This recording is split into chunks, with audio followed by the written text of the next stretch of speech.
وسلم صلاة وسلام علیک یا رسول اللہ. اللہ تعالیٰ آپ کے جذبات کو سلامت رکھے کہ بارش میں بھیگ کر اپنے مرشد اور شیخ کی محبت کا مظاہرہ کر رہے ہیں.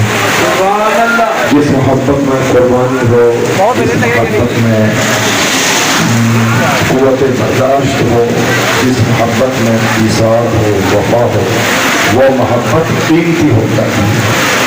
نارمل حالت میں جلسے میں آنا، لنگر کھانا، پھر یہاں سے چلا جانا، وہ آرام کی بات بھی اتنی قیمتی نہیں ہوتی. لیکن بارش میں بھیگ کر دیوانوں نے اپنے شیخ کی عقیدت کا مظاہرہ کیا. شیخ اگر اپنی قبر سے مسکرا کے دیکھ لیا تو جو کام نارمل حالت میں نہ ہونے والا ہے وہ کام اس نارمل حالت میں ہو جائے.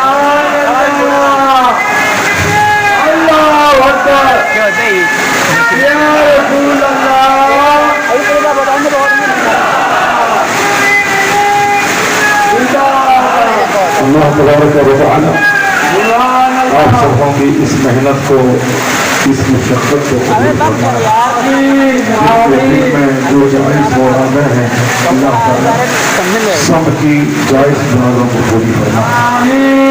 آج سے 4-5 سال قبل میں یہاں ایک بار بھی 2-3 بار حاضر ہوا. اس وقت جب بھی میں اسٹیج پر خطاب کے لیے آتا تھا تو حضور صوفی ملت اسٹیج پر جلوہ فرما ہوتے تھے. ان کا فیض، ان کی روحانیت میرے ساتھ ہوتی تھی اور 2-2, 2.5, 3 گھنٹے کا اس فقیر کا خطاب ہوتا تھا.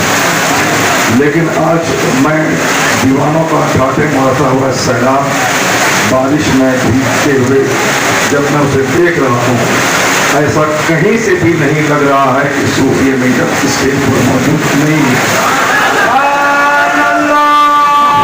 صرف اتنا ہے کہ صوفی ملت کل تک جلسے میں اسٹیج پر بیٹھے ہوتے تھے اور آج اپنی قبر انور میں آرام فرما کے خطیب کو بھی دیکھ رہے ہیں اور مریدوں کے جذبات کو بھی دیکھ رہے ہیں.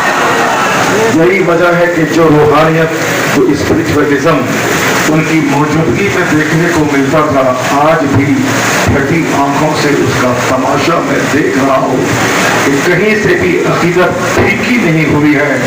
ایسا لگتا ہے کہ بارش کے قدروں کی صورت میں صوفی صاحب کا فیضان جھوم کے برس رہا.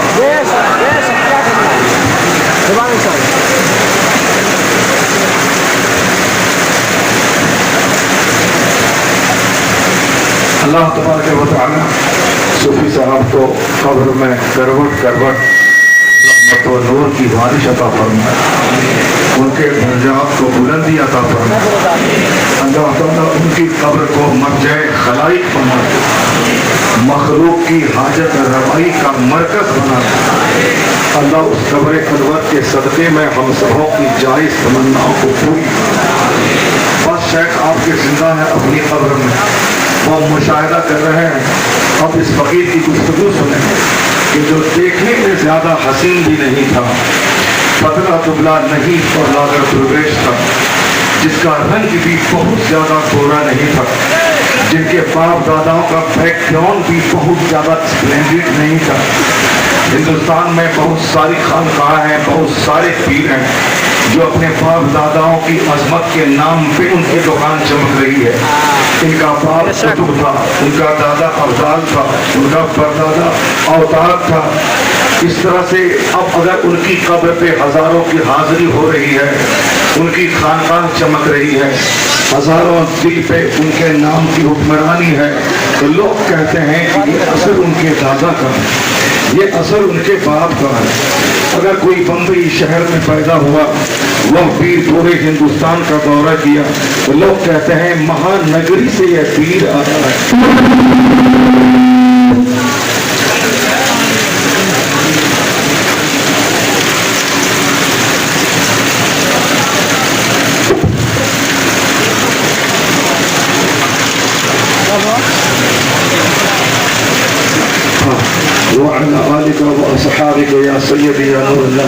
غور سے سنیں گے آپ. میں کہتا ہوں کہ کسی کی عظمت کے پیچھے ان کا خاندانی بیک گراؤنڈ کام کرتا ہے. किसी की शोहरत के पीछे बड़े बड़े शहरों में उनका पैदा होना काम करता है। जैसे बहुत सारे लोग बिहार से नहीं, उत्तर प्रदेश के बहुत मकबूल शहर कानपुर, इलाहाबाद, लखनऊ, मेरठ, मलियाना से ताल्लुक़ रखते हैं। तो लोग कहते हैं कि उत्तर प्रदेश से बिहार में आए हैं, यूपी से आए हैं, ये मुरादाबाद से आए हैं, या इलाहाबाद से आए हैं। अकीदतमंदों का हजूम लग गया। चलो उत्तर प्रदेश के मुरादाबाद, इलाहाबाद से ये शेख आया है, बम्बई से आया है, चेन्नई से आया है, दिल्ली से आया है। यानी उनकी अजमत के पीछे उस बड़े शहर का नाम काम करता है। या कोई शख्स बहुत गोरा नारा है, बहुत खूबसूरत है, स्मार्ट है, चाहे उसके सीने में इल्म हो या ना हो, लेकिन उसके चेहरे का रंग काम करता है। लोग चेहरे को देखकर उनके असीर हो जाते हैं। यानी हुस्न देखकर लोग शैदा होते हैं, शहर का नाम सुनकर शैदा होते हैं। या बहुत बड़े मुदर्रिस हैं, बुखारी, मुस्लिम, मिशकात, तिरमिज़ी, इब्न माजा ऐसे ही पढ़ाते हैं। तो लोग तदरीसी सलाहियत को देखकर उनके असीर हो जाते हैं। लेकिन जब मैं नूनी नगर के इस फकीर का जायजा लेता हूँ, इस दुर्वेश का जायजा लेता हूँ, जिन्होंने उत्तर प्रदेश ही नहीं मध्य प्रदेश के देहातों में जाकर जो उन्होंने घर घर में नूरी महफिल कायम करके, महफिल बिलाद कायम करके, लोगों के पास जाकर उनकी हाजत रवाई करके, मसलक की बात बोलकर जो देहातों में मसलक के आला हजरत का चिराग रोशन किया है, जो गुस्ताखाने रसूल के ताबूत में आखिरी कील ठोकती है, जिनकी शोहरत का आफ्ताब करते निस्फ़ुल नहार पे जगमगा रहा है।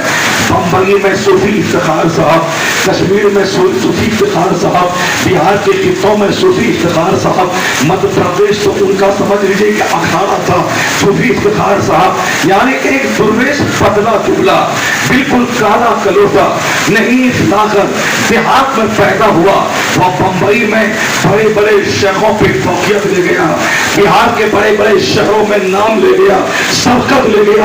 आखिर कौन सी क्वालिटी थी? ना बहुत गोरा रंग था, ना बहुत बड़ी तदरीसी सलाहियत थी, ना इनका कोई खानदानी बैकग्राउंड था। आखिर इनकी शोहरत और मकबूलियत का सबब क्या है? आज हिंदुस्तान के उलमा इनकी जुदाई पर अफसोस करते हैं। एक फकीर चला गया, एक साहिब चला गया, एक दुर्वेश चला गया।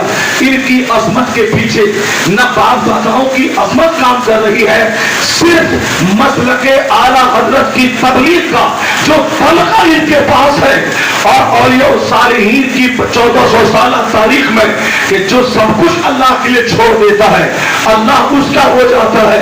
जिन्होंने फिसाल के दिन अपने घर में चिराग जलाने के लिए तेल तक नहीं छोड़ा, अपने कफन के लिए पैसा तक नहीं छोड़ा, ये याद ताजा कर गया कि कौनैन का बादशाह, सारे पैगंबरों का सरदार जिस दिन दुनिया से जा रहे थे, उस दिन उनके घर में चिराग जलाने के लिए ज़ाहिरी तौर पर तेल नहीं था।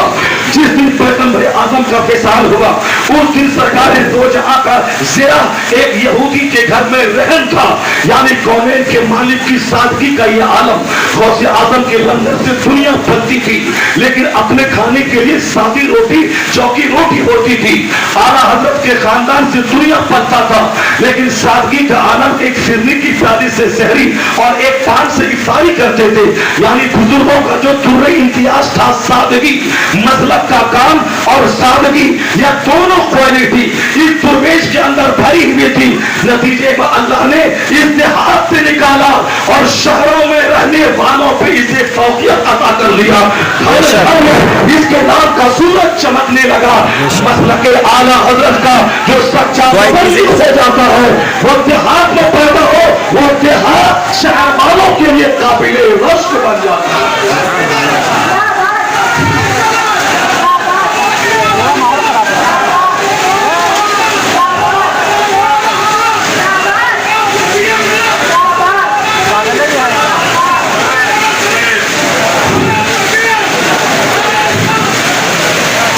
हज़रत हाफिज़ कारी अल्लामा व मौलाना सूफी इफ्तिखार साहब रहमतुल्लाह ताला अलैह एक कादरी फकीर का नाम है, जिन्होंने गौसे आजम की याद ताज़ा कर दिया। एक कादरी दुर्वेश का नाम है, जिनको देखने के बाद सरकार गौसे आजम की याद ताज़ा हो जाती है।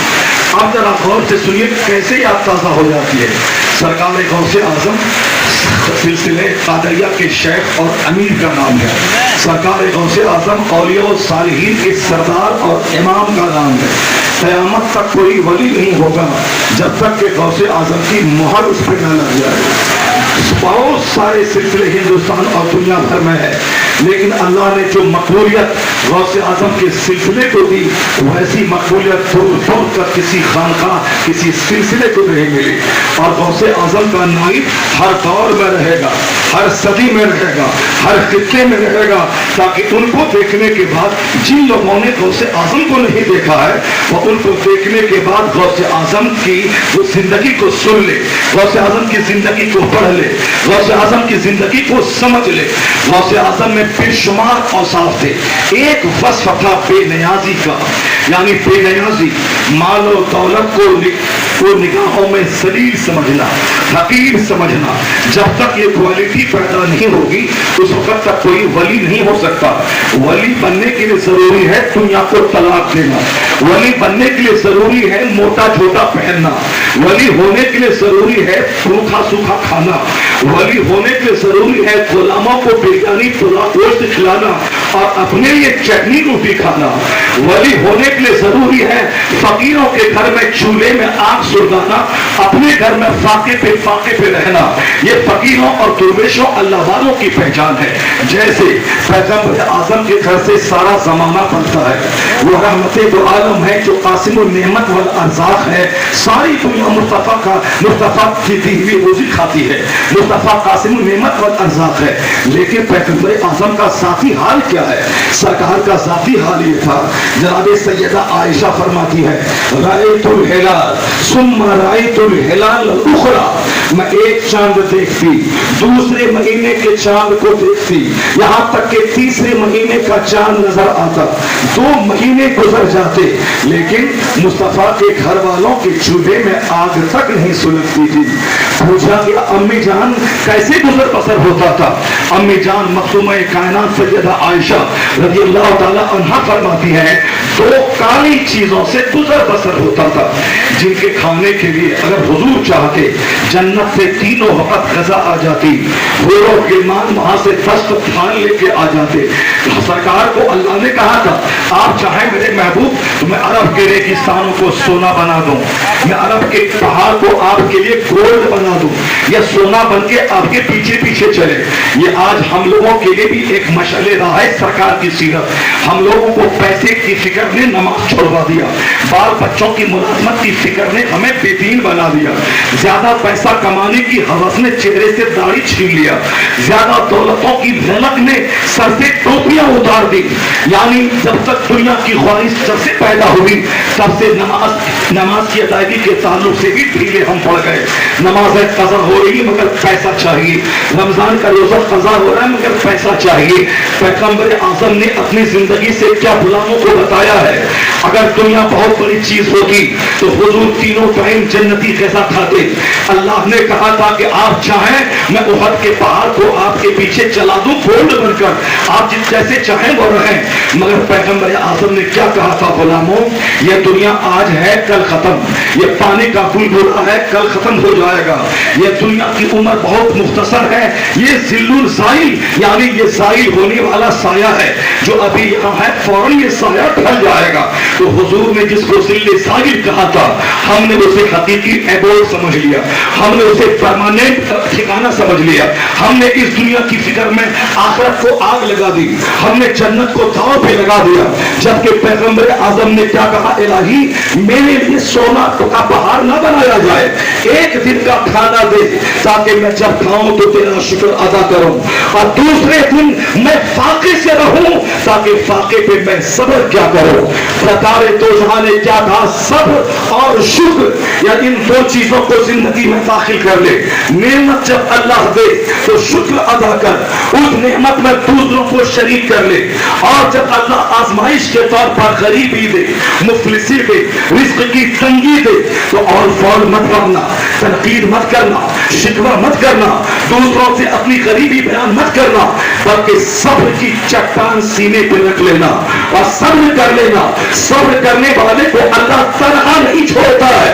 رشتہ دار ساتھ چھوڑ دے، ساری دنیا ان اللہ مع الصابرین، اللہ صبر کرنے والوں کے ساتھ ہوتا ہے۔ تو اللہ مصطفیٰ کے ساتھ، اللہ مصطفیٰ کی اہل بیت کے ساتھ، اللہ آل و اصحاب کے ساتھ سرکار دو جہاں کا کنبہ بتا دیا کہ زندگی میں دولتوں کو نیچا کیسے دکھلایا جاتا ہے۔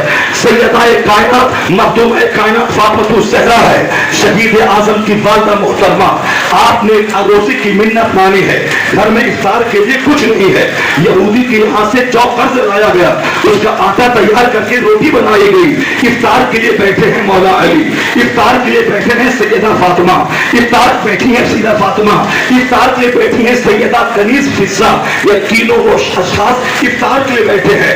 اب کھانے کی والے تھے کہ ایک مسکین کی آواز آئی، اے نبی کے گھر والوں، تیرے گھر سے دنیا پلتی ہے، ایک مسکین آواز دے رہا ہے، اس کو کھانا کھلا دے۔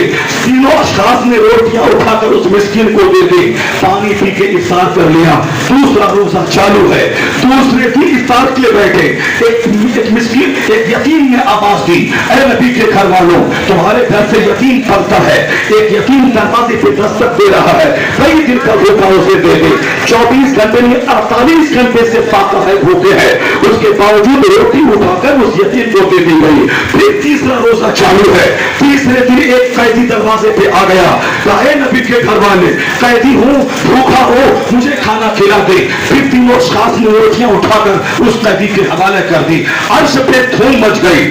ایسے نبی کے گھر والے ہوتے ہیں، 3 دن کا فاقہ ہے، یہ غریبوں یتیموں قیدیوں کو کھلاتے ہیں، اور کھلانے کے بعد یہ کہتے ہیں انما نطعمکم لوجہ اللہ لا نرید منکم جزاء ولا شکورا، یعنی ہم جو تمہیں کھلا رہے ہیں اس کے بدلے میں دھنیہ واد مت کہنا، شکریہ مت کہنا، تھینکس مت کہنا، یعنی اس کھلانے کا بدلہ مت دینا۔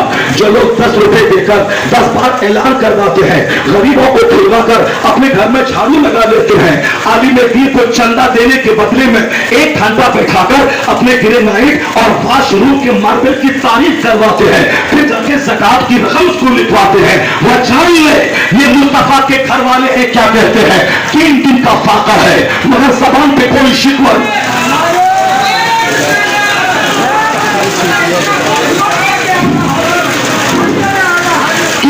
کا فاقہ ہے مگر زبان پہ کوئی شکوہ نہیں، اور یہ نہیں کہ تم شکریہ کہو، یہ قرآن کہتا ہے۔ نبی کے گھر والے نے کہا لا نرید منکم جزاء ولا شکورا، ہم اس قربانی کے بدلے میں تم سے اجر نہیں مانگتے ہیں، لفظ شکریہ بھی نہیں سننا چاہتے ہیں، ہم تو یہ سارا بدلہ اپنے رب کریم سے چاہ رہے ہیں، ہم تو سارا بدلہ اپنے رب سے چاہ رہے ہیں۔ عرش پہ دھوم مچی، اس پورے زمین پر کوئی گھر والا جو مصطفیٰ کے کیریکٹر کا فرد تو ہو وہ مصطفیٰ کا گھر والا ہے، یہ ان کی بیٹی فاطمہ ہے، یہ ان کا داماد علی ہے، وہی کام امام علی مقام نے کر کے دکھلایا۔ نانا نے جسے گود میں لیا تھا، نانا نے جسے کاندھے پہ بٹھایا تھا، نانا نے جس کے لیے سجدہ کو دراز کر دیا تھا، لوگ کہتے تھے نانا نواسے کو پیار دے رہا ہے، آج بھی لوگ پیار کر رہے ہیں، ہاں ہاں پیار دیا تھا، لیکن ایک بہت بڑی مہم کے لیے اپنے نواسے کو تیار کیا تھا کہ آج میں کاندھا پر حسین کو اٹھا رہا ہوں، کل جب حسین کے کاندھے پر امت محمدیہ کا بوجھ آئے گا تو میرا بیٹا مدینے میں جان چورا کے نہیں رہے گا بلکہ اپنا کنبہ لوٹا کے امت کی حفاظت کرے گا۔ یعنی یہ سمجھنے کے نبی کونین اپنے نواسے حسین کو مسجد نبوی میں پریپیئر کر رہے تھے، اسے تیار کر رہے تھے، بڑی اسٹرگل بڑی جدوجہد اور گریٹ وار کے لیے اس کو تیار کر رہے تھے، لعاب دہن منہ میں دے رہے ہیں تاکہ وہ لعاب دہن کا اثر رہے، پیشانی کو سن رہے ہیں چوم رہے ہیں تاکہ اس محبت کا قرض حسین ادا کرے۔ یا حسین نے نانا کو دیکھا، حسین نے ماں کو دیکھا، حسین نے باپ علی کو دیکھا، حسین نے اپنے بھائی حسن کو دیکھا جن کو زہر دے دیا گیا، اتنیاں کٹ کٹ کے گرنے لگی، ہیرے کی کلی پیس کر پلا دیا گیا، اتنیاں کٹ کٹ کے گرنے لگی۔ حسین آئے کہا بھائی جان بتائیں کہ زہر آپ کو کس نے دیا ہے؟ اس خطرناک گھڑی میں جبکہ 1 منٹ کے بعد موت آنے والی ہے مگر شریعت کا پاسبان شریعت کا محافظ کیا کہتا ہے جو جس نے زہر دیا ہے جس پر میرا گمان جا رہا ہے اگر واقعی وہ زہر دینے والا ہے تو اللہ منتقم حقیقی ہے, اللہ اس سے بدلہ نہیں لے گا. لیکن اگر میرا گمان غلط ہوا,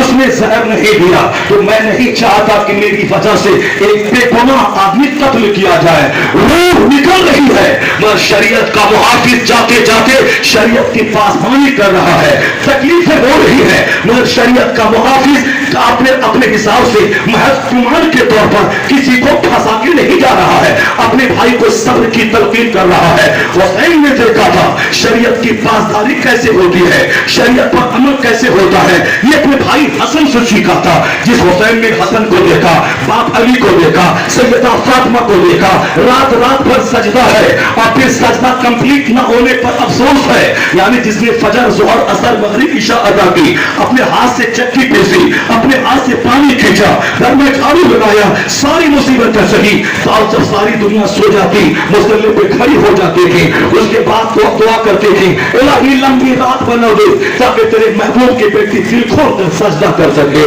ایک سجدے میں سحر ہو جاتی. حسین نے ماں کو دیکھا تھا, حسین نے نانا کو دیکھا تھا, جو بخشے بخشائے ہے, جو معصوم عن الخطا ہے, جس پر کوئی گناہ نہیں, اس کے باوجود ایک سجدے میں رات گزر رہی ہے, حالت قیام میں رات گزر رہی ہے. نبی کا پایا اقدس سوج جاتا ہے. سرکار تو جہاں کا لمبا سجدہ جناب عائشہ کو خطرہ دلاتا ہے کہیں آپ کا وصال تو نہ ہو گیا. یہ معصوم عن الخطا ہے, یہ جنت کے مالک ہے, یہ رات رات بھر کا لمبا قیام, اس کا کیا مطلب ہے؟ چاہے مطلب جو بھی رہے, امت کو تعلیم یا افضل شکورہ بن جائیں, شکر گزار بندہ اللہ کا بن جائیں. جس اللہ نے نبوت اور رسالت کی نعمت عطا کی, سارے پیغمبروں کی امامت عطا کی, وہ پیغمبر اعظم اس نعمت کا شکرانہ ادا کرنا چاہتے تھے, رات رات بھر سجدہ کرتے تھے. حسین نے نانا کو دیکھا جو جنت کے مالک ہیں, اس طرح سجدہ کرتے ہیں. تو نانا سے اسپرٹ لے کر, ماں سے حوصلہ لے کر, مولا علی سے حوصلہ لے کر اس قدر نیکی کا حسین ہو گیا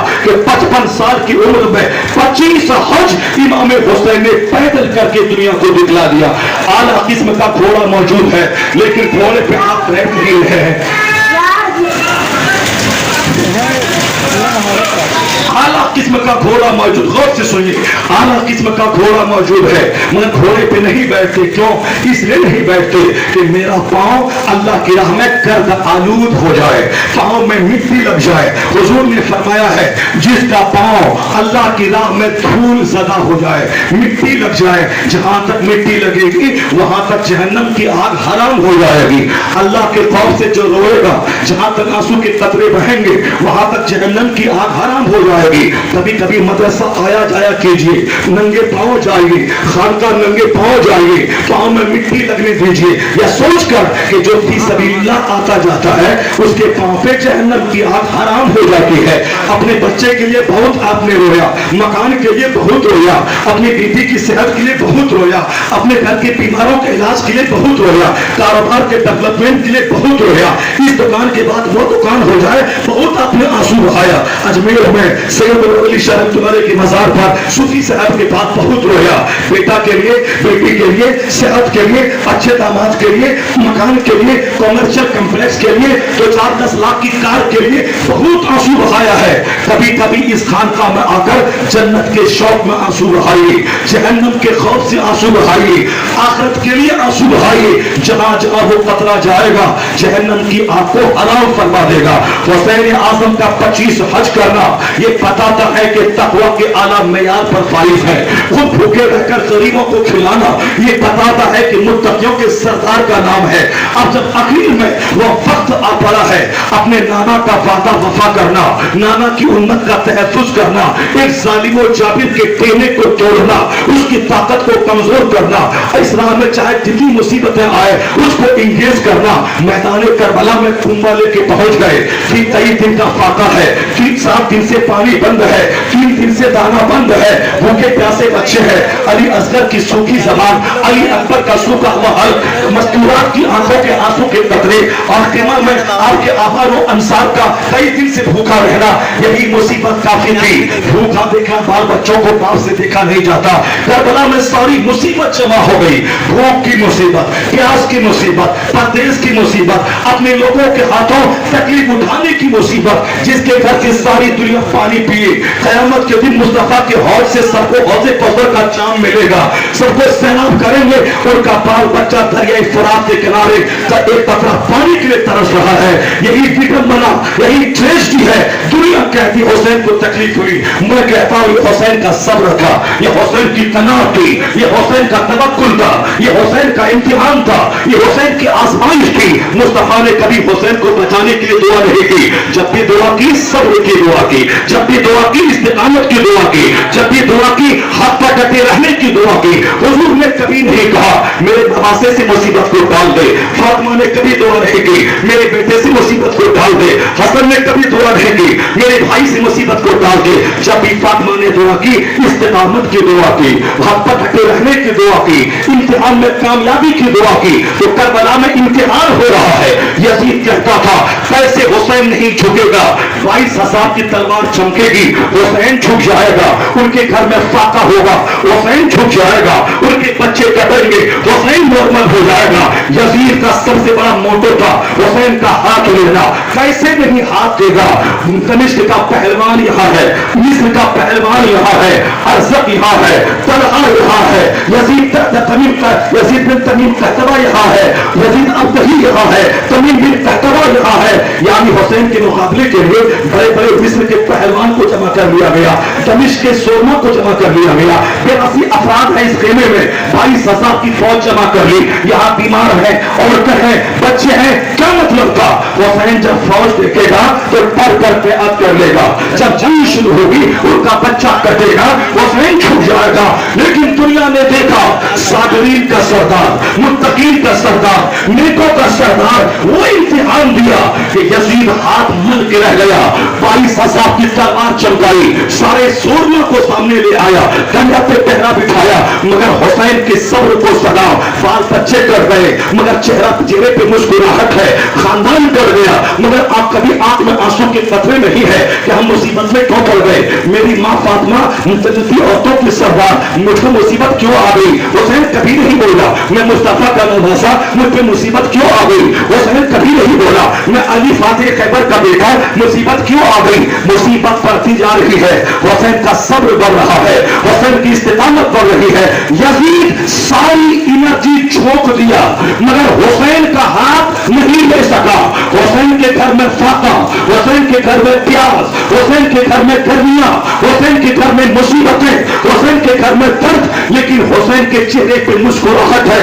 यहाँ तक कि औलाद की कुर्बानी के बाद भी यही बोला एक अली असगर क्या है, इलाही हजारों अली असगर थे कि एक को मैं तेरे नाम पे कुर्बान करता चला जाऊं। हुसैन का हुसैन को पांव से राह से हटाने के लिए भूख आई, मुसीबत आई, औलाद की मौत आई, मजदूरात की फिक्र आई, कैदी बनाने का गम आया, लेकिन सबको हुसैन ने पीछे छोड़ दिया, सबको मुकद्दम रखा।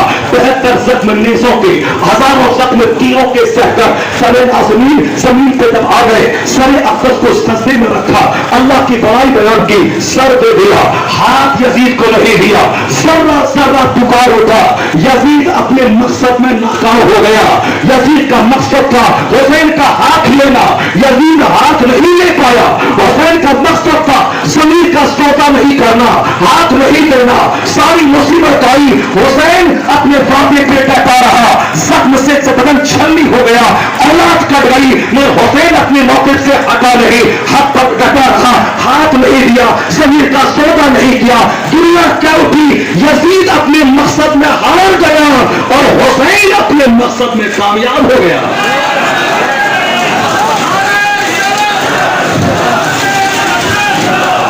लंबी फिर बनाए आप दिए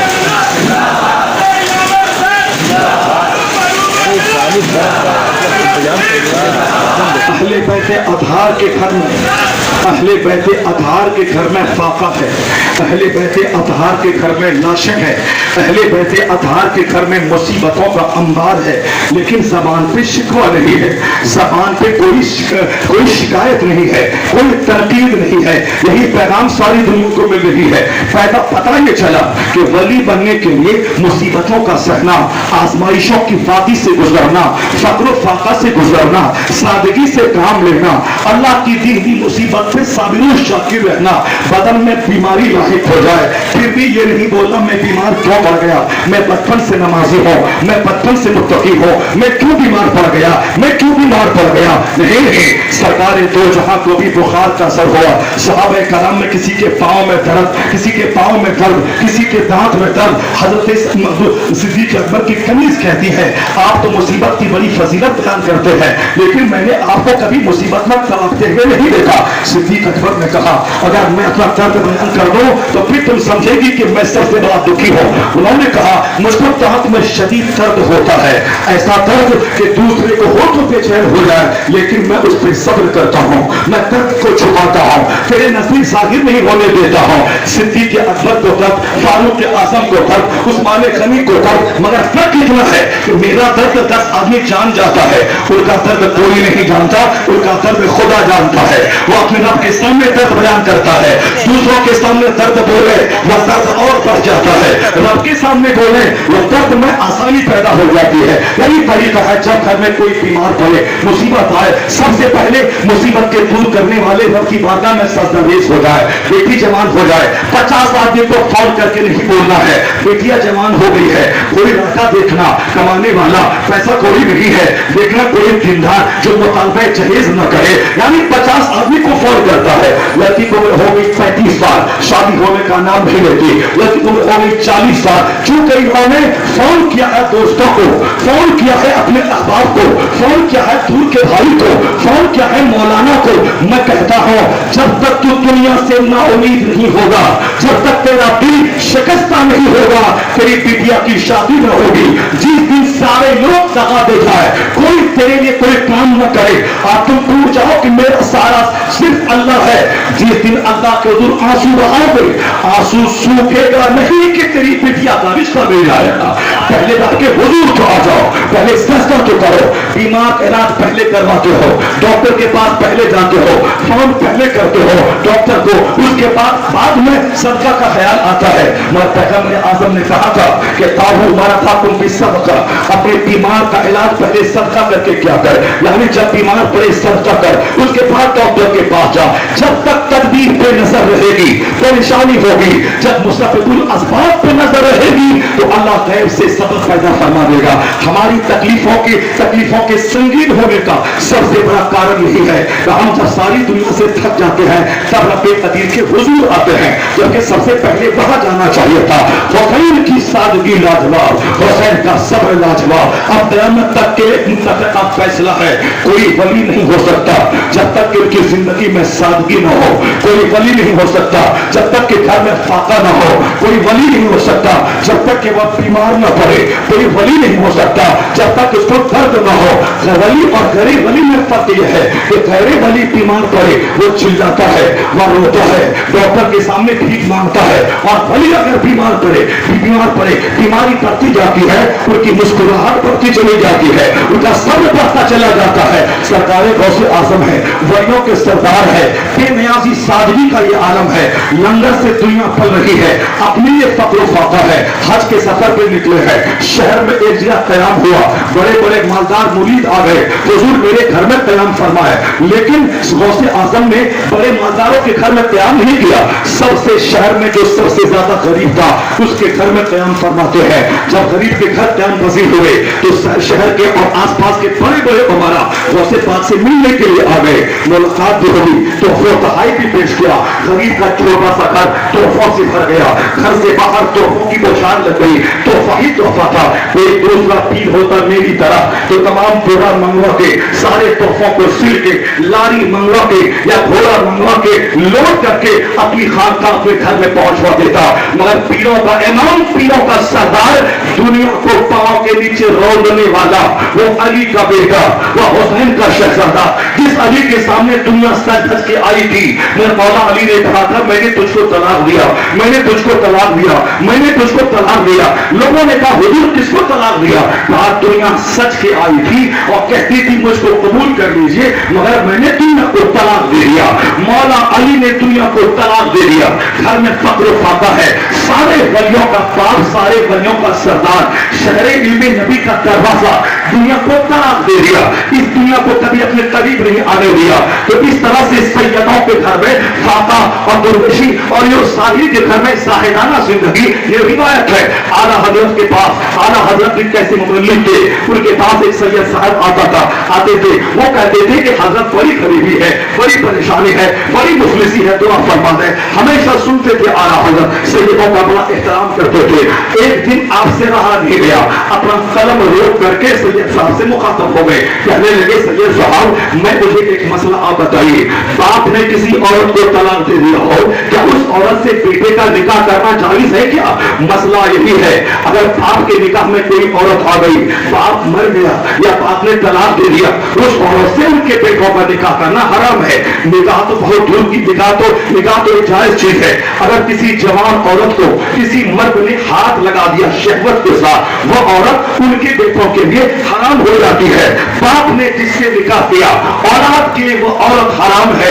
सैयद साहब से कहने लगे आला हजरत, मौला अली ने दुनिया को तलाक दे दी है, सैयदों के बाप ने दुनिया को तलाक दे दिया है, अब उनके बेटों के लिए उस दुनिया से निकाह करना कैसे जायज है? इतना सुन्नत का मुबल्लिगों का सरदार 50 घंटे की तकरीर एक तरफ, आला हजरत की जबान से निकला हुआ जुमला एक तरफ, वो जुमला तीर की तरह सैयद साहब के सीने में पैबस्त कर गया।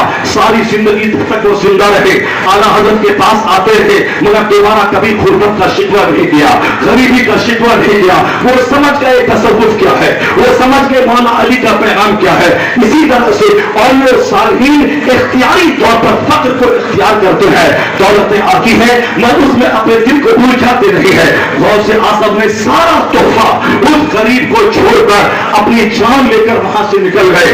जब दोबारा वापस आए तो पता चला उस शहर का सबसे गरीब तरीन आदमी अब शहर का सबसे मालदार तरीन आदमी हो चुका है, मुरीद मालदार हो जाए। गौस आज़म ने सुई तक नहीं लिया। ये है शान इस्तिग़ना, ये है शान बेनियाज़ी, ये है दुनिया को नीचा दिखलाना, ये है दुनिया को पांव के नीचे रौंदना। जो दुनिया के लिए झूठ बोले, दुनिया के लिए रिश्वत ले, दुनिया के लिए शराब बेचे, दुनिया के लिए भाई को धोखा दे, दुनिया के लिए दूसरों की जमीन पे कासिबाना कब्जा करे, दुनिया के लिए झूठ और हराम और हलाल की तमीज छोड़ ले, दुनिया के आखिरी हद तक पहुंच जाए, वो शख्स कभी सच्चा हुसैनी ना होगा, कभी सच्चा कादरी ना होगा।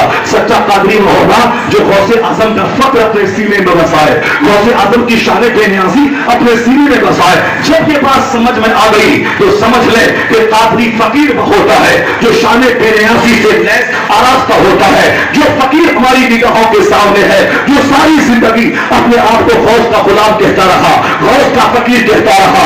हम भी कहते हैं मगर हमारी जिंदगी अलग है। या फकीर जो कुछ बोला था प्रैक्टिकल में दिखला दिया है। अपने लिए न 100 बीघा जमीन खरीदना है, रोजाना 70 हजार रुपए कभी काबी साहब के जरिए मुरीदों के नजराने से पैसे आते, वो रुपए कहां चले जाते थे? वो रुपए बेवा के घर में, यतीम के घर में, मिस्कीन के घर में, अमीरों के घर में, गरीब अहबाब के घर में, और दिल में पैसा न रहता था, दिल से बाहर पैसा बाहर रहता था। दिल में गौस की मोहब्बत, दिल में हुसैन की मोहब्बत, दिल में अहले बैत की मोहब्बत, यानी जो कादरी रंग में रंगा हुआ था, सादगी का नमूना। न कीमती लुंगी है, न कीमती जुब्बा है, न कीमती टोपी है, मामूली सी टोपी, मामूली सा कुर्ता, मामूली सी लुंगी, मामूली सी चप्पल, जो सारी जिंदगी का मामूल रहा। जब मैं इसे देखा मुरीदों को नवाजते हुए 10-10 हजार देते हुए, आलिमों को नवाजते हुए 20-20 हजार देते हुए, तब पता चला कि हम लोग कहने में कादरी है, अब प्रैक्टिकल में कोई कादरी फकीर है जिसमें गौसे आजम का रंग छलकता है, उसी का नाम सूफी इफ्तिखार सहारा।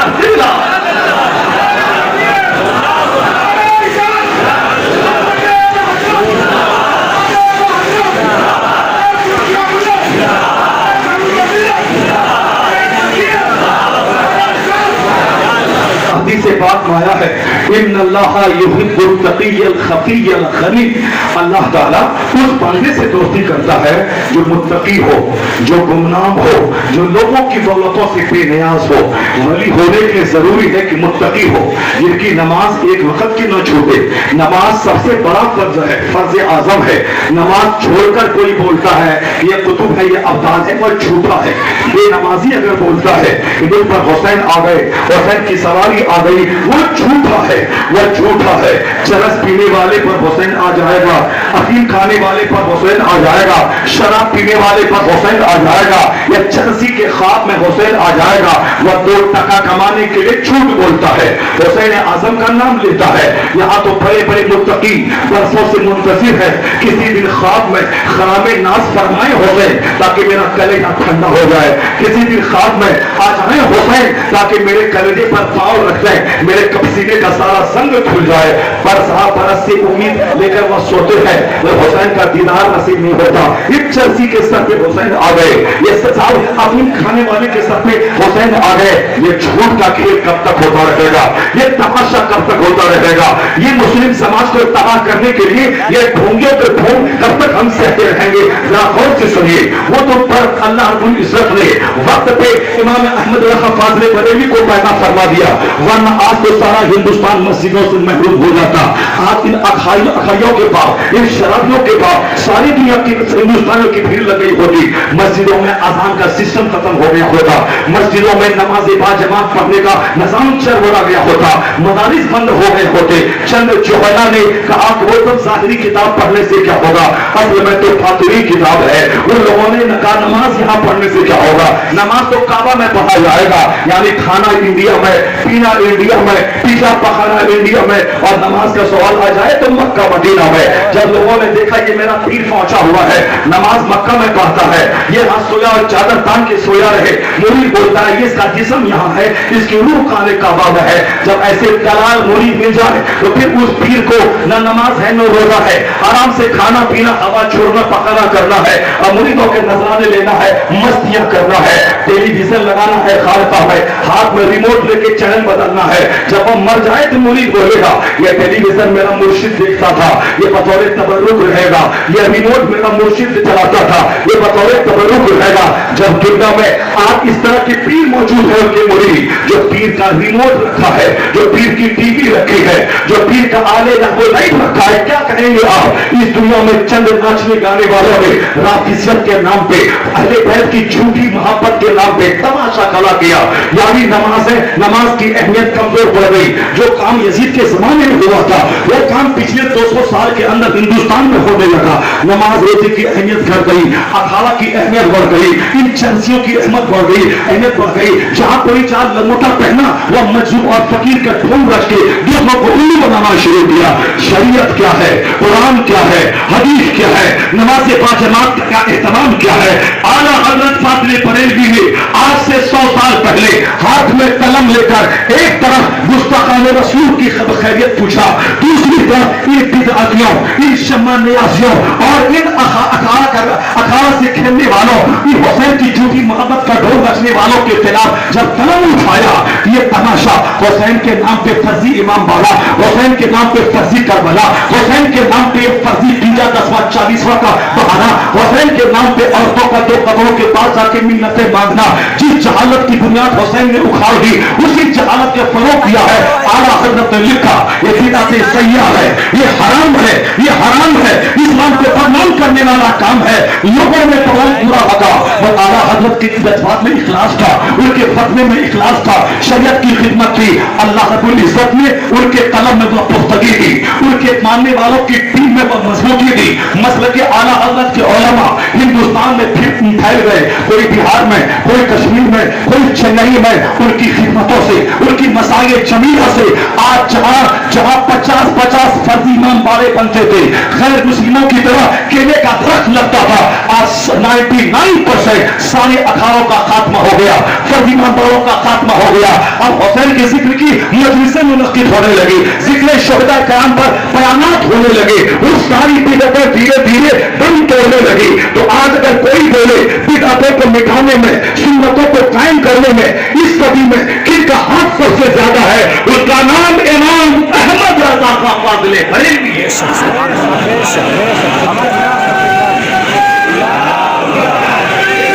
ये जा रहा है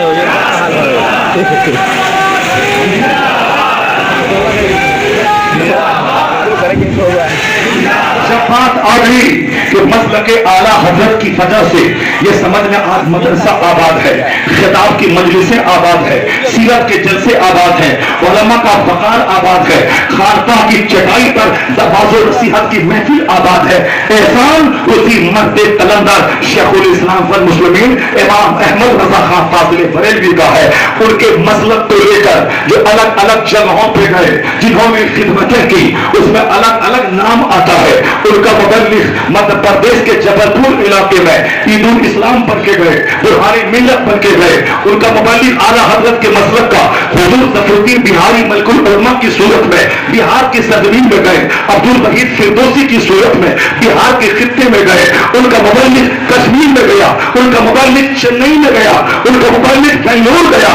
तो जो मुबल्लिग अलग अलग खित्तों में जाकर बिदअतों को मिटाया, इंडिविजुअली मिलकर लोगों को समझाकर, मुरीदों को बताकर, गालियां सुनकर, समझा बुझाकर, हुसैन की शहादत की दुहाई देकर, हुसैन की तबलीग दीन को बताकर, हदीस दिखाकर, फतवा दिखाकर, उलमा रब्बानिय्यीन के रसाइल दिखला के जिसने काम किया, जहां इन मुबल्लिगीन का नाम लिखा जाएगा उसी में एक मुबल्लिग सादा दुर्वेश ज़ाहिद बनकर सूफी इफ्तिखार साहब थे, जो इलाहाबाद के इलाके में, मध्य प्रदेश के इलाके में जंगलों में महफिल मिलाद करके, पहाड़ पे महफिल मिलाद करके, गरीबों की झोपड़ी में महफिल मिलाद करके जो मसलक का काम किया है। अगर मसलके रज़ा आज उत्तर मध्य प्रदेश के इलाकों में अगर जवान है, सतना में, मेहर में, अगर जबलपुर के इलाके में, कटनी में अगर मसलके आला हजरत आज जवान है, उसमें 70% आज सूफी इफ्तिखार साहब के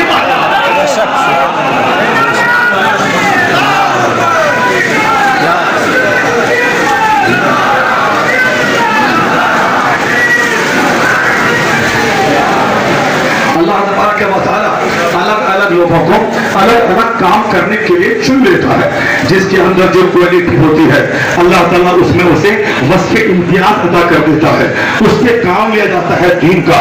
जिसके खिताबत का जौहर अगर चमक रहा हो, खिताबत के जरिए उससे काम लिया जाता है। किसी की तहरीर चमक रही हो, तहरीर के जरिए उसे मज़हब का काम लिया जाता है। कोई बैतुल इरशाद के जरिए काम करता हो तो बैतुल इरशाद की दुनिया में अल्लाह उसे मकबूलियत अता कर देता है। कोई खल्क़े खुदा की खिदमत करने से मसलक का काम करता हो, अल्लाह ताला उनके हाथ में शिफा रख देता है।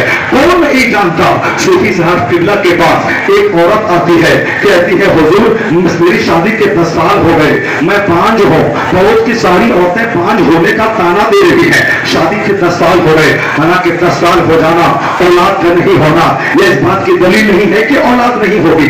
इब्राहिम अलैहिस्सलाम को 90 साल की उम्र में अल्लाह ने बेटा अता फरमाया, 90 साल तक इंतजार करना पड़ा। एक दूसरी रिवायत की रोशनी में 120 साल की उम्र में बेटा इस्माइल पैदा हुए, 120 साल का तवील अरसा इंतजार करना पड़ा।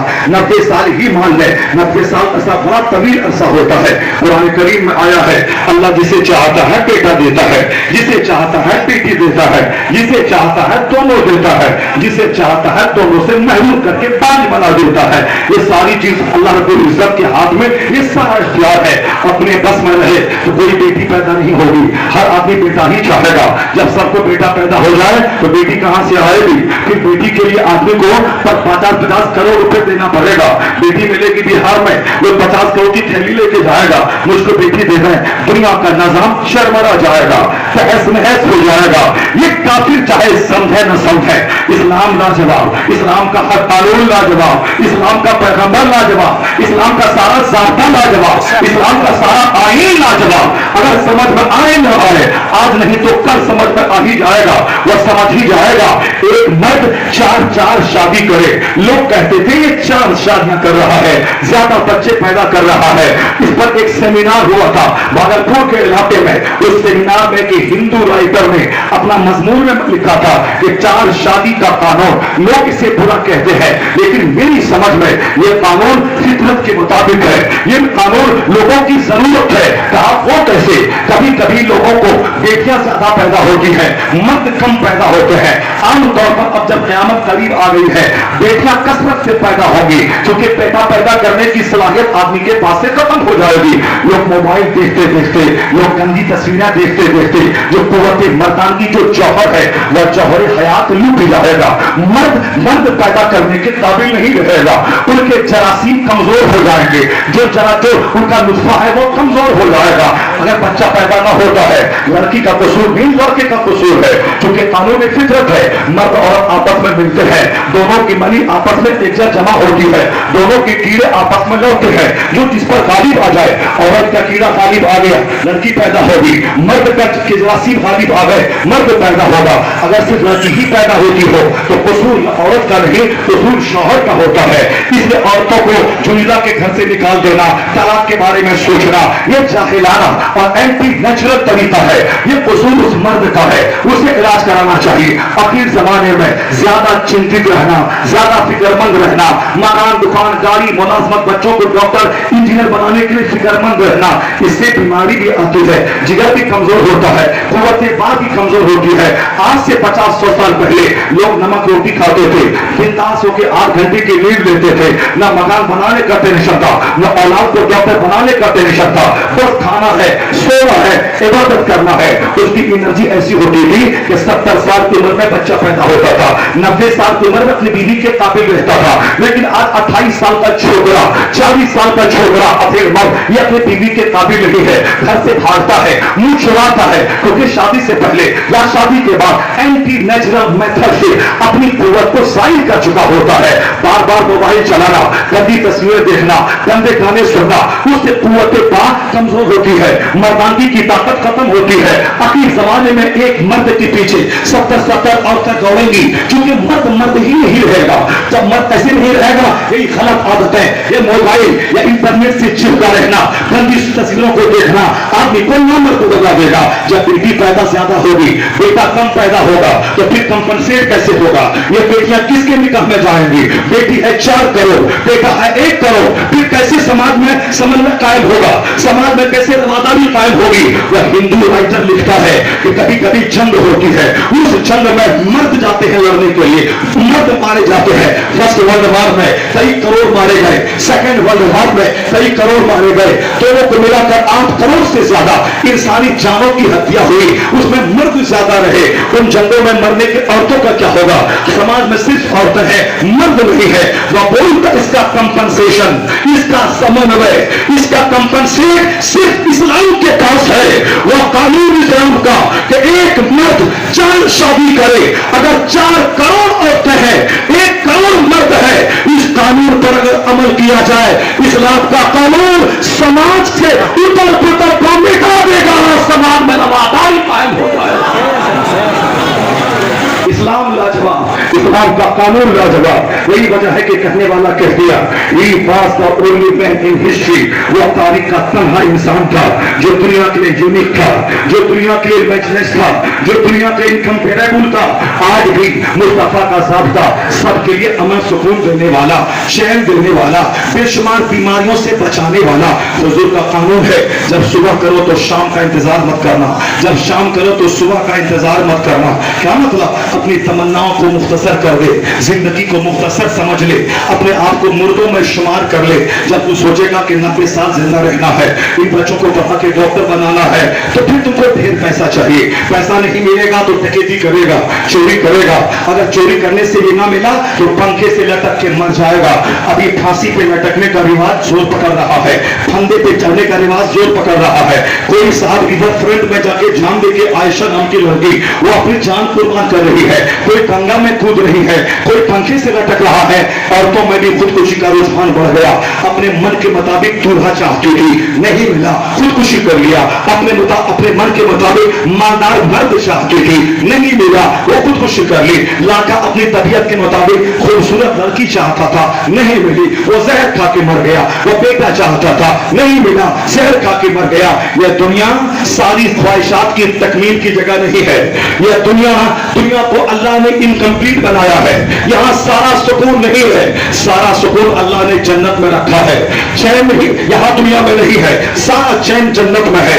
यहाँ सेहत है तो दौलत नहीं, दौलत है तो सेहत नहीं, दौलत सेहत है तो हुस्न नहीं, हुस्न है तो बीवी वफादार नहीं, बीवी है तो औलाद अच्छी नहीं, औलाद ठीक है तो पड़ोसी अच्छा नहीं, पड़ोसी अच्छा है तो रिश्तेदार अच्छे नहीं, रिश्तेदार अच्छे हैं तो सुन्नी अच्छा नहीं, अगर वो चाहे तो अपना दोस्त अच्छा नहीं।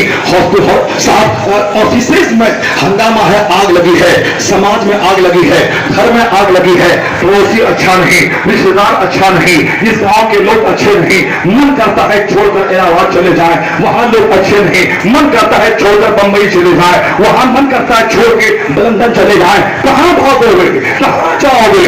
इस्लाम कहता है जगह मत बदल, गांव मत बदल, शहर मत बदल, अपना कैरेक्टर बदल ले, अपना किरदार बदल ले, अपना अखलाक बदल ले, अपनी मौजूदगी बदल ले, अपना अखलाक बदल ले। अखलाक तू बदलेगा तो तेरा गांव शहर के लिए काबिले रश्क बन जाएगा। क्यों शहर बदलता है?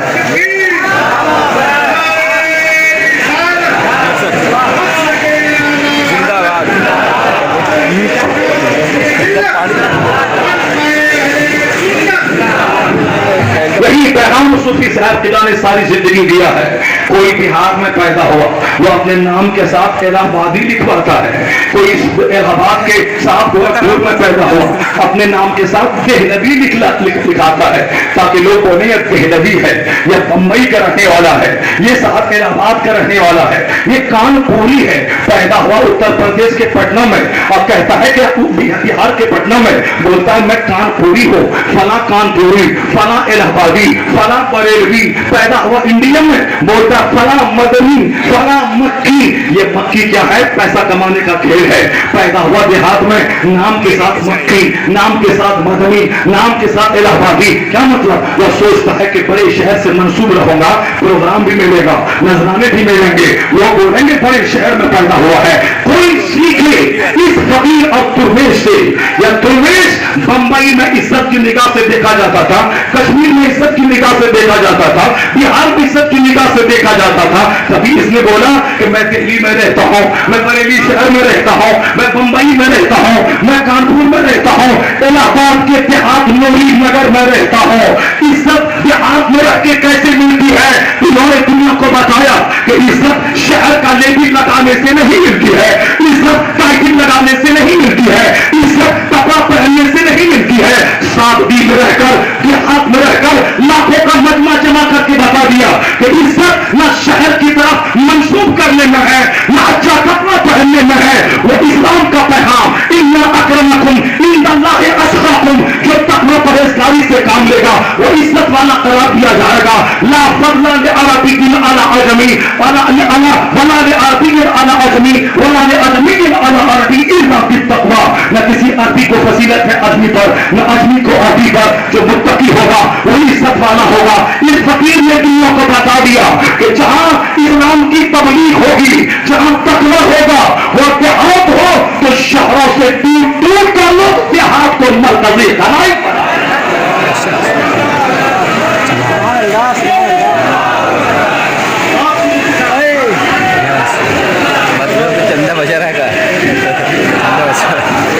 हम जैसे فقیروں کے لیے بھی ایک قابل عبرت ہے اس فقیر کی زندگی جو عزت حاصل کرنے کے لیے گاڑی کا سہارا لیتا ہے. ہمارے بہت سارے مولوی بھائی ہیں, وہ بولتے ہیں اپاچی خرید کے جب گھومیں گے تب لوگ ہاتھ چومیں گے, جب آلٹو خرید کے گھومیں گے تب لوگ ہاتھ چومیں گے. میرا تجربہ بتاتا ہے جو آپ آلٹو خریدیں گے, جو آپ کو سلام کرتا تھا وہ سلام کرنا بھی چھوڑ دیتا ہے, کیونکہ ان کے سینے میں حسد پیدا ہو جاتا ہے اور وہ کہتے ہیں کہ یہ مولوی پیسہ لایا کہاں سے, کار خریدا کہاں سے. جو عزت تھی وہ عزت بھی مٹی میں مل جاتی ہے, وہ عزت بھی دھمل ہو جاتی ہے. جس نے کہا تھا کہ میں پھوس کے گھر میں رہتا ہوں, لوگ عزت نہیں دیتے ہیں. جب میں مکان بنا لوں گا تو سارے لوگ مجھے عزت دیں گے. میں جب تقریر کروں گا سارے لوگ غور سے سنیں گے, میری تقریر پر عمل کریں گے. لیکن جب وہ پھوس کے گھر میں رہتا تھا سارا زمانہ غور سے ان کی بات سنتا تھا, لیکن جب وہ مکان بنانے کے پیچھے پاگل ہوا, اب ان کی خطابت کو سننے والا کوئی نہیں رہ گیا. اب چھوٹی چھوٹی محفلوں میں بولتا, کوئی دھیان نہیں دیتا. کہتا تم بھی تو میری طرف پکا دنیا دار ہے, تم بھی تو 24 گھنٹے ریتی اور اینٹ اور سیمنٹ اور بالو اور گٹی اور مزدوری کے پیچھے پاگل ہے. نمازیں چھوٹ رہی ہیں, جماعت چھوٹ رہی ہے, تمہارا تقویٰ متھم پڑ رہا ہے. اس کا مطلب ہے کہ میری جو سوچ ہے کہ میں اپاچی خریدوں گا, آلٹو خریدوں گا, عزت ملے گی, غلط سوچ ہے. اس فکر کو, اسلامی فکر یہ ہے کہ عزت تقویٰ سے ملتی ہے, عزت پرہیزگاری سے ملتی ہے, عزت تو علم سے ملتی ہے. کوئی عالم ہو, بہار کے ارب پتی اس کا ہاتھ چومتے ہیں, یہ سوچ کر نہیں کہ بہار میں اس کے پاس کروڑوں کا گھر ہے, بمبئی کا ارب پتی ان کا ہاتھ چومتا ہے. میں تجھے نائب رسول سمجھ کر پیشانی چومتا ہوں, اور میں نے اپنے گھر میں جو تجھ کو بٹھایا ہے مجھ کو نہیں مطلب کہ تو غریب گھر کا بچہ ہے, میں تجھے عزت دیا ہوں, اپنے گھر میں بٹھایا ہوں, ہاتھ چومتا ہوں صرف اس لیے تو مصطفیٰ کا نائب ہے, مصطفیٰ کی بات ہونے آیا ہے. عزت تقویٰ سے ملتی ہے, عزت پرہیزگاری سے ملتی ہے, عزت سادگی سے ملتی ہے. اگر حضور تاج الشریعہ چاہتے تو 100 ایکڑ زمین خرید کر اپنے بیٹے عزت کا شاندار گھر بنا دیتے. میرے 3 کروڑ مرید ہیں, ان کی کاریں آئیں گی, ان کے لیے کار پارکنگ چاہیے, غریبوں کے لیے الگ ہال چاہیے, مالدار کے لیے الگ ایئر کنڈیشن مکان چاہیے, لیکن نہیں رہی. انہوں نے ساری زندگی پرانے گھر میں رہ کر, محلہ سوداگران کی تنگ گلی میں رہ کر, شہر سے باہر 10 ایکڑ زمین پہ کبھی بنگلہ نہیں بنایا. اگر وہ بناتا تو اپنے بیٹے عزت کے رہنے کا ایک ٹھکانہ ہوتا. لیکن جب خیال آیا ہے کہ 100 بیگھہ زمین پہ کوئی گھر بنایا جائے تو عزت کا گھر نہیں, مصطفیٰ کے مہمان کا گھر بنایا جائے. جب اخیر زمانے میں خیال آیا تو 100 بیگھہ زمین پہ جامعۃ الرضا کا خیال آیا ہے, حامدی مسجد کا خیال آیا ہے. اپنا گھر اسی تنگ سوداگران کی گلی میں, عزت کا گھر اسی تنگ سوداگران کی گلی میں, اور مصطفیٰ کے مہمانوں کا گھر 100 بیگھہ زمین پہ, وسیع خطے زمین پہ شاندار گھر. جو دین کی خاطر اتنی بلند سوچ رکھتا ہو, جو دین کی خاطر اعلیٰ سوچ رکھتا ہو, اللہ اسے وہ عزت دیتا ہے کہ جس دن تاج الشریعہ کا فیصال ہوا, پردھان منتری نریندر مودی اسی بریلی علاقے میں تھے. 10-10 کلومیٹر دور میں گاڑیاں لگی ہیں, لوگ پیدل آ رہے ہیں, 50 سے زیادہ ممالک کے لوگ جنازے میں آ رہے ہیں. ادھر ٹرمپ بھی حیرت میں تھا, مودی جی بھی حیرت میں تھے. یہ درویش منسٹر تھا, چیف منسٹر تھا, پردھان منتری تھا یا نواب تھا, کراؤن تھا, کوئی بہت بڑا زمیندار تھا, کیا تھا؟ اتنے لاکھوں کا سیلاب بریلی میں جمع ہو گیا, کروڑ سے زیادہ لوگ کم و بیش بریلی میں آ گئے. مودی سوچنے لگا, ٹرمپ سوچنے لگے, یہ پردھان منتری نہیں تھا. پردھان منتری کیا ہوتا ہے؟ 7 گھنٹے تک نرسیما راؤ بریلی کے سرکٹ ہاؤس میں بیٹھا رہا تاکہ تاج الشریعہ سے ملاقات ہو جائے. مگر وہ رضا کا شیر غوث اعظم کی بارگاہ کا وہ ساحل اور درویش کہا کہ میں نے باپ داداؤں سے جو مسلک کی خدمت کی ذمہ داری پائی ہے اس کو ادا کرنے سے فرصت نہیں ہے کہ میں کسی بادشاہ سے ملوں, میں کسی وزیر اعظم سے ملوں. نہیں ملا. وہ وہاں سے دیہات چلے گئے, بحیری چلے گئے, 7 گھنٹے تک نرسیما راؤ انتظار کیا مگر وہ ملاقات نہیں کر سکا. کس سے؟ رضا کے شہزادے سے, مفتی اعظم ہند کے نائب سے, اعلیٰ حضرت کے علوم کے وارث سے. میں کہتا ہوں کبھی کبھی غوث اعظم کے بارے میں سنتے تھے کہ بادشاہ ان کے پاس آتا تھا, جنید بغدادی کے بارے میں سنتے تھے کہ बादशाह को बाजू में बिठाने पर पकड़ करता था। हजरत बाइसी बुस्तामी के बारे में सुनते थे कि बादशाह उससे मिलना चाहता था, हारून रशीद के बारे में सुनते थे, वो अबू दाऊद ताइसी मिलना चाहता था। लेकिन इस दौर में कौन है जो बाइसी बुस्तामी की याद ताजा कर गया, जुनैद बगदादी की याद ताजा कर गया, गौसे आजम की याद ताजा कर गया, अबू हसन खरकानी की याद ताजा कर गया, अबू दाऊद ताउसाई की याद ताजा कर गया, इमाम आजम अबू हनीफा की याद ताजा कर गया। कौन है? उसी दरवेश का नाम ताजुल शरिया अख्तर रजा का अजहरी, जो सादगी बरेली में ताजुल शरीयत के पास थी, जो मसलक की फिक्र, मजहब की फिक्र में दिन रात सरशार रहता था। अल्लाह ने वो इज्जतें दी कि जाते जाते आखिरी जुलूस में करोड़ों का जुलूस बता दिया। इज्जत न जमींदारी से मिलती है, इज्जत न प्रधानमंत्री बनने से मिलती है, इज्जत न चीफ मिनिस्टर बनने से मिलती है। रामदत्त तिवारी उत्तर प्रदेश का चीफ मिनिस्टर ताजुल शरिया से कहा था, आप कबूल कर लें, कांग्रेस पार्टी का लीडर मैं बना देता हूं और आपको एमएलसी बना के मैं राज्यसभा में, मैं असेंबली हाउस में आपको मैं नॉमिनेट कर देता हूं। उस्मान आरिफ नक्शबंदी गवर्नर उत्तर प्रदेश, उन्होंने कहा था कि आप तैयार हो जाएं, मैं आपको एमएलसी का ओहदा दे देता हूं। गवर्नर ने ओहदा पेश किया, रामदत्त तिवारी चीफ मिनिस्टर ने ओहदा पेश किया। मेरे जैसा छोटा मौलवी मुखिया बोले गाड़ी पे बैठिए, मैं पान खा के ले टोटा गिरा के बोलूंगा मुझसे बड़ा कोई नहीं है। मेरे जैसा मौलवी विधायक की गाड़ी पे बैठ जाए तो बोलेगा अब तो मेरी नस्लें फख्र करेंगी, मैं विधायक की गाड़ी पे बैठ गया हूं। कहां गवर्नर भीख मांग रहा है, कबूल कर ले एमएलसी का ओहदा। वजीर चीफ मिनिस्टर यानी वजीर आला जो एमएलसी का ओहदा पेश कर रहा है, मगर शाने बेनियाजी से वो आला हजरत का शेर उसको ठुकरा रहा है। मुझे एमएलसी की क्या जरूरत है, असेंबली हाउस में जाने की क्या जरूरत है, जो दिन की खिदमत का बोझ मेरे कांधे पर है, उससे फुर्सत मिले तब मैं असेंबली हाउस जाऊं। अल्लाह ने दिन की खिदमत का वो इनाम दिया कि ट्रंप की आंखें फटी रह गई, मोदी की आंखें फटी रह गई। जब करोड़ों का जुलूस उनके जनाजे में चला, वह जनाजा कहता था देख ले इज्जत कैसे मिलती है, शोहरत कैसे मिलती है, कुर्सी पर बैठने से इज्जत नहीं मिलती। जो मुस्तफा के मजहब का काम करता है, जो मसलक का काम करता है, वो अगर सौदागर न हो अल्लाह उसे उठा के शोहरत के आसमान पे पहुंचा देता है। अल्लाह ताला चेहरे को नहीं देखता, अल्लाह ताला दिल देखता है, खिदमतों को देखता है। सूफी इफ्तिखार साहब किबला ने ताजुल शरिया को देखा था, वो बात है तुमसे मोहब्बत का इजहार करते थे। ये अख्तर रजा खां है, ये ताजुल शरिया है, मुफ्ती आजम हिंद का नवासा है, ये सरकार आला हजरत के शहजादों में से है, उनका परपोता है। आला हजरत के बच्चे से प्यार करना, उनके खानदान के फर्द से मोहब्बत करना, मैं तो यही जानता हूं। आला हजरत हिंदुस्तान में गौसे आजम के नाइब हैं, मुफ्ती आजम हिंद हिंदुस्तान में गौसे आजम के नाइब हैं। जिसने भी मुफ्ती आजम हिंद से मोहब्बत की वह जर्रा था तो आफ्ताब हो गया, वह बिहारी था तो किताबत की दुनिया का ताजदार हो गया। जिसने भी मसल के रजा की ताज की वो अगर गुमनाम था तो शोहरत तमाम का मालिक बन गया। तो रजा से चिढ़ने वाला वो आफ्ताब था, वह जर्रा बन गया। वह शोहरत हासिल करने वाला था, गुमनाम हो गया। उसके नीचे लोग पांव के नीचे दिल बिछाते थे, उनके सर पे चप्पल बरसाने वाला फिर आग बरसने वाला फिर आ गया। यानी जिसने भी रजा से चिढ़ा, जिसने मुफ्ती आजम हिंद से चिढ़ा, ताजुल शरिया से जो बुग़्ज़ रखा वह जलील हो गया, वह रुस्वा हो गया। और जिसने भी उनसे मोहब्बत की ताजुल शरिया से, मुफ्ती आजम हिंद से, हुज्जतुल इस्लाम से, रहले मिल्लत से, आला हजरत के खानदान से जिसने भी मोहब्बत की, लोगों ने सर पे बिठा लिया, लोगों ने दिल में बैठा लिया।